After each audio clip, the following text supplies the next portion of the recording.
Welcome to Back to the Father, a show about the journey of life focused on our final end, which is God Himself, our loving Father. And now, here's your host, Dave Palmer.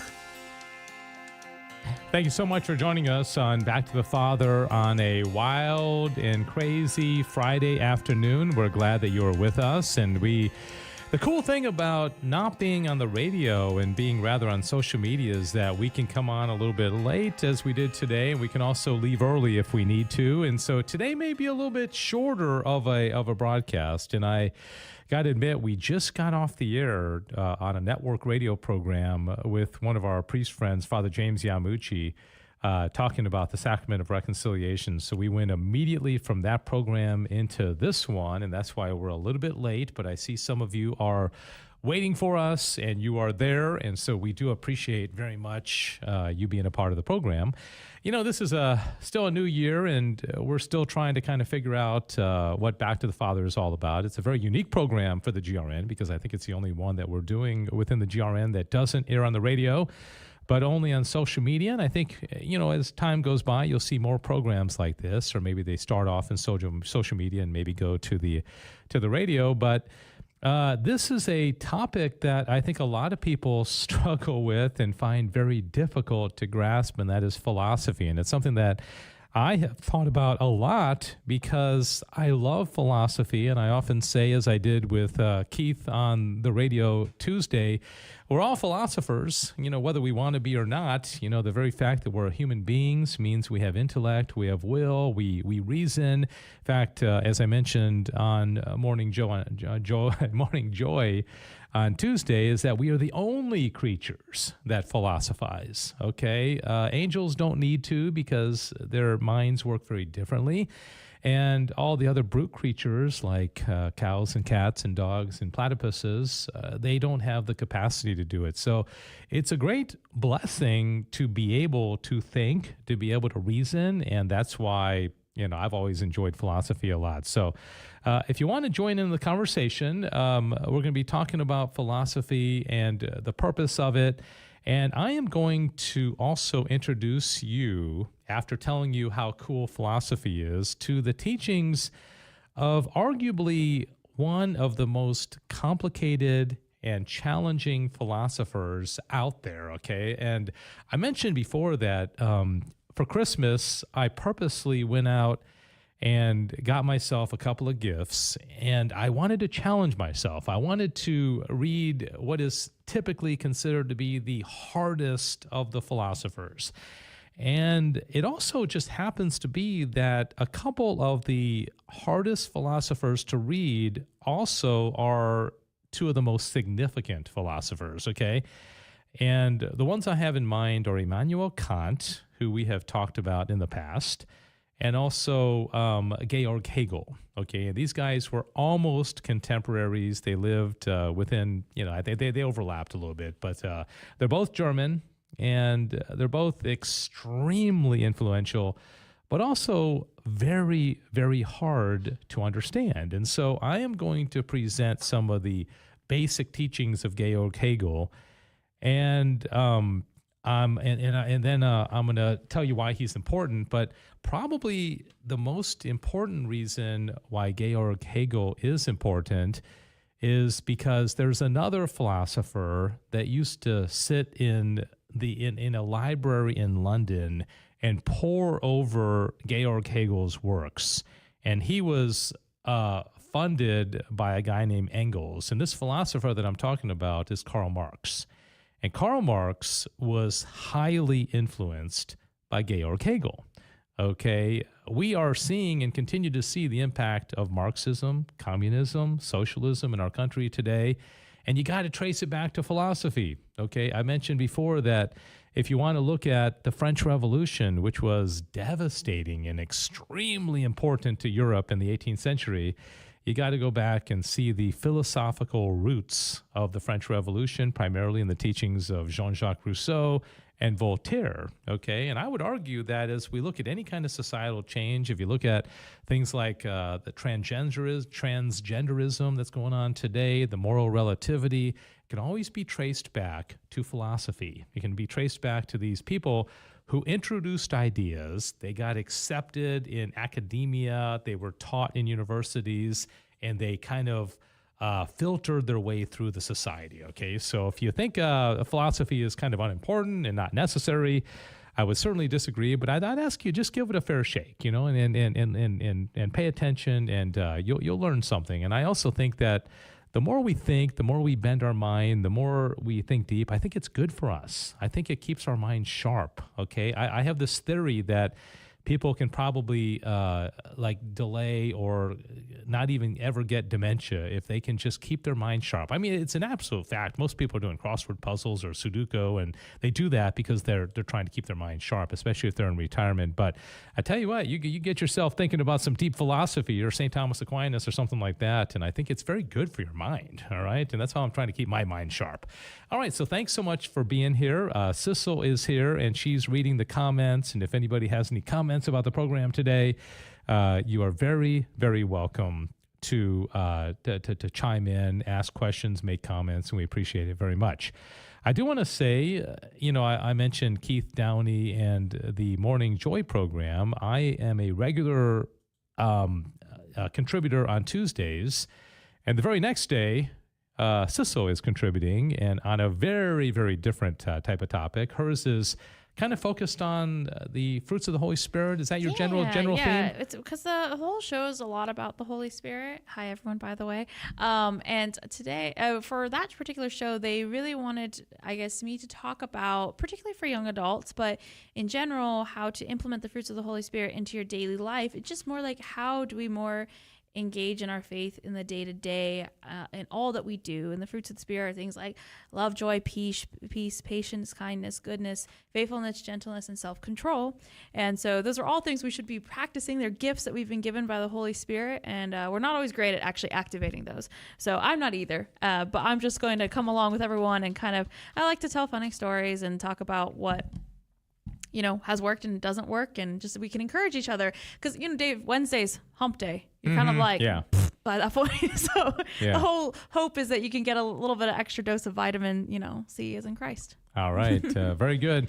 And week to week, is there any kind of a method to the madness as far as how you're picking it, madness. Or is it just random it's really topics just every week? I think about all the fruits. I've been pondering a lot about all the fruits of the Spirit, and I think this sounds kind of self-centered, but it's going on based of whatever is feeling in my head that I feel like a fruit that I've maybe either been lacking in, or I've just become more aware of in my life that I needed to work on, or maybe have been doing a little bit better on, and that I have enough to say in that particular week. Or for something I've been reading a lot of St. Francis of Sales recently, and he talks about living faithfully, and with that there comes along the fruits of the Spirit. So whatever comes across, basically, there is no method to my madness. All right, very good. And Tuesdays I'm thinking about, the struggle I always have is trying to make this stuff relatable. And I know Keith, by his own admission, doesn't have a philosophical background. I don't think he has any kind of philosophy, and he has his. Everybody has their area, and I just don't think that's one of his areas of study. But I was thinking that we live in a post-Christian age. We live in an age where most of our culture, unfortunately, has jettisoned the teachings of the church, and there's a part of me that thinks that we're going to have to engage the culture from a reason standpoint, because they're not, we can say, go to adoration, believe that Jesus is present in the Eucharist. We believe that. But if they don't believe it, and if they don't believe in the Trinity, and if they don't believe in the bodily, resurrection, and these things that are of more theology than philosophy, grace builds upon nature. It's a great quote. I think it was St. Thomas Aquinas that said that. Okay, so you have to have nature first, and then grace builds upon it. Well, nature has to do with our natural self. And as I mentioned, part of our nature is that we reason. Part of our nature is that we have intellect and will. And maybe, just maybe, we need to get to people first through the reason, okay, and help them learn how to think. And then when we start introducing theological thoughts and truths of our faith that really can't be proved, it's hard to prove transubstantiation. You can't prove there's angels. You can't prove that there's a Trinity. This is based on belief. It's based on faith, right? But if we get them to think then maybe some of these other articles of faith may be a little bit more easier for them to understand, all right? So having said that, I'm thinking on Tuesday I might go into some of the pre-Socratics, because it always amazes me that you go back, 400 or 500 years before Christ, and if you imagine what it would have been like back then, and everything in the world would have been pretty natural, okay? You have mountains and seas and sky and sun and stars and all that kind of stuff, and you don't have a lot of the constructed things that we have today, and you didn't have plastic and glass, and you didn't have things that computers and cars and all that kind of stuff, and so you're really basically just looking at God's creation. Okay, and the way the Socratics looked at it was very interesting, because they asked a lot of questions. They looked at it and they're trying to figure it out, and a lot of them had some pretty weird philosophies, but the point is that they were thinking about it, and I think it's the way maybe a young child would look at the world and think about it. Okay, so anyways, let's get into Hegel, and I'll tell you a little bit about him. And again, don't get too terribly intimidated by him. Well, that is an extremely intimidating photo of him. I know. I realize. He doesn't look very inviting, does he? He really, really doesn't. I think he needs a new hairstylist. I know. Most of the philosophers did, though. Yeah, it's interesting, because he, people like either love Hegel or hate him, and a lot of people think he was a complete charlatan. His philosophy was really strange. It was a entire system, and I'm going to kind of go through this kind of quickly. And if anybody watching has any questions, you can do that. But I'm not going to go into a lot of detail. But all I want is that 15 minutes from now or 20 minutes from now, when we're finished, for you to say, you know what? I learned something about Georg Hegel. I've heard the name before, perhaps. I didn't know anything about him. But also, how does he compare to the philosophy of St. Thomas Aquinas? Of course, because that's our show, and in my studies are really dedicated to advancing the teachings of St. Thomas Aquinas. Okay, so Hegel was a idealist philosopher, which means that he believed that reality was mind, spirit, consciousness. Okay, he developed a complete metaphysical explanation of the entire world. Okay. Oh my goodness. And the thing that was different about Hegel, as opposed to basic, classic Christianity, is that he believed that God was ever evolving. God was changing. He also was what we call a monist, and he was a pantheist. Okay, so see if I can explain this in a way that would make sense to you. Because Cecil is my test audience. Yeah, exactly. Okay. If I understand it, y'all have a good chance. A monist believes everything's one. Okay. So if everything is one, and this is a very, very common belief, amazingly, to a Christian who's brought up as we have, we think of things individually and separately, and everything has its own substance. And Cecil's very different from me, and I'm different from that headset. But a monist believes that everything ultimately is one. Okay, so Hegel falls into this monistic kind of thing. He also was a pantheist, and he believed that everything was basically absorbed into God. Okay, so you have God as spirit, as consciousness, and God is changing. God is evolving. God is moving through history towards some kind of like end, which he called absolute spirit. Okay, and you and I, Cecil, are just part of this process. Okay, so your personal thought process and you advancing, through the course of your day and your week and your month, it's all just part of God. Okay, so I know it's really hard to kind of get this, but if you can kind of get that in your mind, that first of all, we don't as Christians believe that God changes. Right. We change, but God doesn't. Right. I kind of like that better. I don't want a God that changes, because everything else in the world changes. Everything's in flux. There's nothing stable. Right. So including your mental state, probably. Right. So everything's changing. So the next slide talks about his famous book, which was called The Phenomenology of Spirit. All right. Spirit in German is Geist. So the phenomenology of Geist. And so he's talking about basically Hegel is the biographer of God. He's explaining the mind of God changing through history, using different periods of history to kind of show that God is trying to get to some ultimate end. Okay, and again, this is God That's changing. a bold claim to be like basically the biographer of God. Like, Right, what? right. Yeah. Peter Kraft, who's so funny, he said Hegel was God's OBGYN. Oh, okay. So he's giving birth to God. He's kind of seeing him through his life. He's writing about him. So, like... I'm so glad that we had him. What would I we have done know. otherwise? What would God have done? And Hegel also would have said that his philosophy, Georg Hegel's philosophy, was the culmination of absolute spirit. And so God was basically trying to get to the point of understanding Georg Hegel's philosophy. So we were all waiting on Georg Hegel. We were no just one else waiting. could have done it. You know? And now that he's gone, I don't know what to do. What are we supposed to do? Man, And I so- have an ego issue. So everything is inside of God, including you and me. And again, if you don't understand it, well, welcome to the club. There's also something on the next slide called the Hegelian dialectic. And so what Hegel believed was that progress in history flowed through like conflict and change, where you had the thesis which was countered by its opposite, which is called an antithesis or antithesis, and the two of them merge and create a synthesis.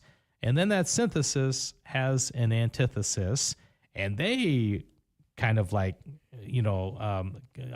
kind of collide, and then a new synthesis comes about. So you have this constant change, this constant kind of like opposites kind of bombarding with each other. And that's the historical process, according to Georg Hegel, okay? Next slide talks about God. Of course, if God changes, God is moving along. He's kind of absorbing us. There's this thing called necessitarianism, which means that, life is just going to happen. You just accept it. People are going to die. And, there's really very much of a compromise of free will, because we just accept the flow of history. We just accept it as it is, and we're not going to be able to do anything to change it. Okay, this is a kind of a deterministic type of attitude. Okay, so if you're I think Hegel would say, of course, he lived before the Holocaust, but if you're a Jew and you're in a Auschwitz prison, concentration camp, it's just, hey, that's just the flow of history. That's just kind of the way it goes, and which is interesting. There's a paragraph here that says Spirit, which is God, uses certain remarkable individuals to accomplish its aims. He called them world historical figures. Okay, so let's say all of history converges upon a particular person. All right, for example, he lived in the time of Napoleon Bonaparte. Okay, Bonaparte was after the French Revolution, tried to take over the world. And Hegel one day was in his hometown of Jena in Prussia, Germany, and he sees Napoleon coming in to conquer Jena, right? Yeah, Which right. typically would have been something bad, right? Because, Right. You're like, oh gosh, this guy's Things about to be shooken up, taken here, yeah. over. So what does he say? Rather, he says this very last line, I saw the world spirit on horseback marching through the city of Jena. So what Hegel saw was this is the manifestation of God moving, basically being represented in one man. Okay, so history is represented by Napoleon Bonaparte. Certain great men just epitomized So I wonder, history. Would he consider himself one of these remarkable individuals since he's the culmination of God's life? Yeah, that's I would. Yeah, that's a I wonder great if he question. I don't know would if he have addressed thought that. that. He's just a biographer. Okay, he's he's just the a one that gets to biographer. Okay, be I'm the so sorry. biographer of all these great men. I think he would have. Would have put Caesar and Alexander the Sure. Great in there. Peter Kraft says, I wonder if he would have put Hitler as one of those. I think Oh, he would have. He would gosh. have. If he put Napoleon, he would have put Hitler. Oh, Yeah. that would have been so interesting. So it Would he- doesn't would he put- matter if they're a good person or not. It's just are they moving history forward? God. Right? What would he consider for Jesus then? Yeah, Jesus would have been one of these He would have historical considered that, figures okay. because he would have felt the tension of his age. Jesus was, a bit of a rebel, and so he had to kind of fight back against the Pharisees and, this whole thesis, antithesis, and so. But he would have. I don't think Hegel would have said, and I don't want to, say something. I don't think he would have said he's not God. Sure, because God is, but he God saw is that spirit. he recognized Yeah. that he changed something in the culture. Yeah, right. And so Right. he brought about a change. Okay, so again, the human person kind of gets absorbed into God, and if you think about it, St. Thomas Aquinas gives God 7 attributes. Okay, he says he's simple, he's perfect, he's good, he's infinite, immutable, eternal, and one. Okay, so I'm pretty sure that Hegel would disagree on all of those. God is certainly not immutable because he's always changing. Right. He's not infinite. He's not simple. And again, I don't know how many of those Hegel would agree with. But and then the slide here about Karl Marx. Karl Marx took what Hegel, again, as an idealist, was in the mind. Okay, he's focused on consciousness. And what Marx did was said, well, forget about that mind stuff, forget about that spiritual stuff. Let's bring it down to earth and have a material, humanistic kind of dialectic where the real battle is between the worker and the capitalist structure. And so he saw this as a historical dialectic or battle, and the workers felt alienated because of the capitalist system, and they had to revolt. And Hegel was very much pro-war because he thought war was always going to advance the world into its next stage. And so Marx loved Hegel. Okay, and so that's one of the reasons why I think we got to pay attention to this. And so I went through that kind of quickly, and again, if you learned a little bit of something about Hegel, that's the benefit. Hegel was influenced by Kant, who was influenced by Hume, who was influenced by Descartes. This is like some different version of the apostolic succession or something like that. I mean, that's the thing. I was doing some studying on another guy named Schopenhauer. You remember he was the very anti-woman one. Yeah, he and I are not friends. And Schopenhauer was not that well known in his own age. In fact, he was, not that successful. But after he died, he had a huge influence. I'll give you 3 names, 3 people he influenced. Friedrich Nietzsche, okay, Sigmund Freud, and Ludwig Wittgenstein, who's the most significant philosopher of the last 100 years. These are 3 heavyweights. Yeah. I mean, everybody knows about Freud, right? Right. Everybody should know about Nietzsche, and most people should know about Wittgenstein, all right? So a guy like Schopenhauer, again, it's just one big web. And that's what I'm trying to kind of figure out and trying to figure out myself and then be able to explain to people is that until we understand the great conversation, as Peter Kreeft says, the understand that where these thoughts came from, it's going to help us better understand the march of history and also our faith ultimately, because our faith is based, first of all, on our ability to reason. All right, so don't know if anybody's still out there watching. I do appreciate very much. If you have any comments, let us just know you're there. You don't even have to make any comments. Sarah was watching on Facebook and said hi earlier. She said how cool about the topic. Are we on? We're on the GRN Facebook page? No, the GRN DFW. Yes, right? yes. So we still haven't gotten that back up. To my knowledge, no. I have not had an update. We are a case number with Facebook, and I've discovered that Facebook is not very helpful. Oh, really? So they're just like, we'll get to you when we get to you? It just takes some effort, apparently. Yeah, because when you go to the GRN's page, it still says like sale or something, right? Yeah, so please do not, if any messages are sent through the GRN account, it is not us. Do not give any personal information. Thank you. Okay. All right. So Sissel, I'll put you on the spot. Don't have any trivia for you today, but you're in the elevator, and there's some guy in the elevator with you, and he turns to you and he asks you the most bizarre question for somebody to talk to you on an elevator, and he just says, do you know anything about Georg Hegel, that 18th and 19th century German philosopher? Yeah. You got about 45 seconds. Based on today's program, what would you say? First off, he does not look great in pictures, and I don't think that's entirely his fault. But kind I of just want to say that. superficial. So but, we got to set the straight. All right. He was. Oh gosh, he said it was the 17th and 18th century that he lived in. No, 18th and 19th. 18th and 19th century that he lived in, and he believed that we were all basically a part of God, and God changed. Right. God changes, and we all kind of part of that, and that there are certain key figures in history that were like the culmination of history, and that this God was using to kind of move the world forward. And he influenced Charles Marx. Karl Marx. I got it all. Well, Karl and Charles, the same name. Karl Marx. Yeah. That probably would be about as much time as I have in the elevator. A little bit chaotic. Well, but speaking of names, one of my students, because his name is Georg, Geog. Yeah. Georg. Yeah. And one of my students says, "Mr. Palmer, you didn't put the E on there. That's what it looks like. Isn't it George?" It looks like his name's unfinished. "Yeah, no." I said, "No, it's Georg. It's not George." Okay. Georg is such a. It looks like George, and then it comes out Georg, and you sound like you're some character from a. Yeah, I think book. One other thing I didn't really highlight too much, and I'll just kind of close with this, is that philosophy previous to Hegel was.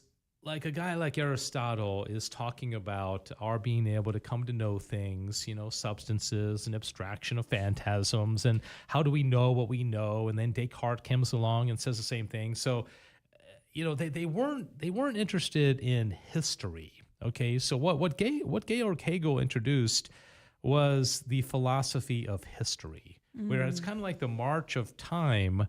And we all know that things change over time. If you were to transport back to, the Renaissance, that things would be different. Or like the movie Back to the Future, when Marty went back to the 1950s, he felt out of place because he was a bit different. So right. we know that things change, and that's just common sense. Everybody knows that. But what Hegel did was he included God in that change. Like philosophy had always said, there's something stable like God. We change, but God doesn't. Okay, and that's classic Christian philosophy. Right. But Hegel comes in and says, no, I don't think so. No, the whole thing is changing. There's constant flux. There was a philosopher, a pre-Socratic philosopher called Heraclitus, who famously said, you can never step into the same river twice, right? Which he's kind of right. Because the river's always moving. It's always changing. Well, you take that philosophy, and of course, Georg Hegel was influenced by Heraclitus.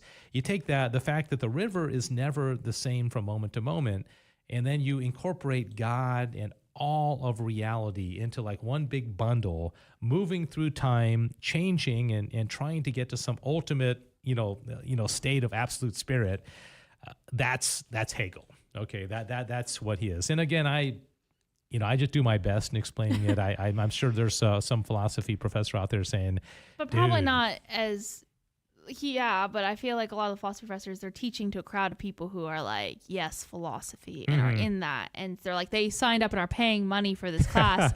So they're hopefully understand it a little bit better. So it's a little bit different. And you're bridging the gap. The more you explain something and the more you try, the little bit easier it gets. Okay. And so I appreciate Sissel is such a good sport, and she comes on and she talks about these deep topics. And I know there are some of you out there who are watching, and it's only going to get easier and easier, okay? Because as I continue to study it, it's something that I enjoy very much. I feel called to, and appreciate you tuning in. If you're watching this on a recorded basis and you have any questions, you can always email back to the Father at grnonline.com. Back to the Father at grnonline.com. Any final thoughts or comments, Sissel? I would just say that I think in addition, it would be very fascinating to, in addition to like kind of seeing which philosophers influence which philosophers, it would be very fascinating to kind of analyze their personal lives and the things happening at the time as to like, I know that happens a lot, but like as a whole, say like, okay, these two philosophers, they're 500 years apart, but look what was happened in their families and also happened in what was going on in the culture. Oh, yeah. And those things together and how that like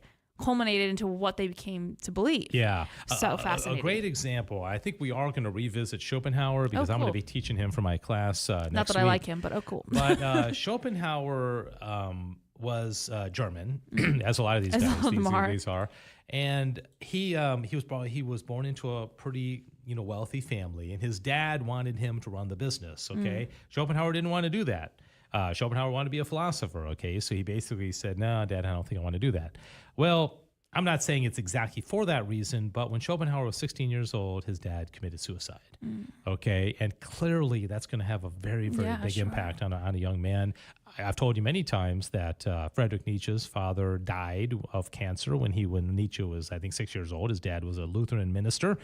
That's going to have an impact on you. Okay. So Schopenhauer became very negative. He's called the philosopher of pessimism. Yes. And I can't divorce those two things. And so to your point, if you don't understand what's going on in the person's personal life, and I think it's also a lesson to us, is that don't let the exterior things totally tarnish the way we see the world. Yeah. Because the thing is, there's like saints who had similarly tragic lives who overcame that in the faith. Yeah. And so that doesn't mean that you have to go down this like path of come up with some philosophy that's like, very damaging, but it opens that door. Yeah. It's like a person gets hurt in a relationship, and then they end up tarnishing all the rest of their relationships, or a man is unfaithful to his wife and his daughters will never trust a man again. We can't divorce these personal experiences from the way that we see the world. Okay. Yeah.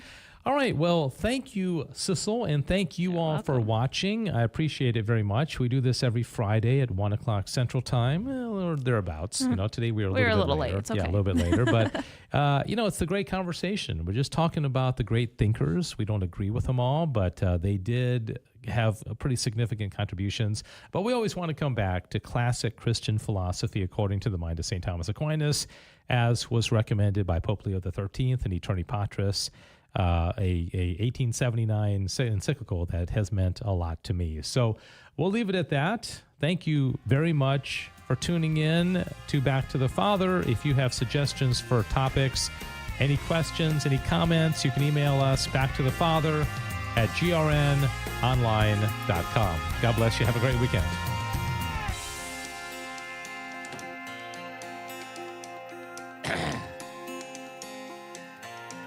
Thanks for joining us for Back to the Father. And don't forget, the glory of God is the human person fully alive. If you have comments about the show, email Dave Palmer at grnonline.com.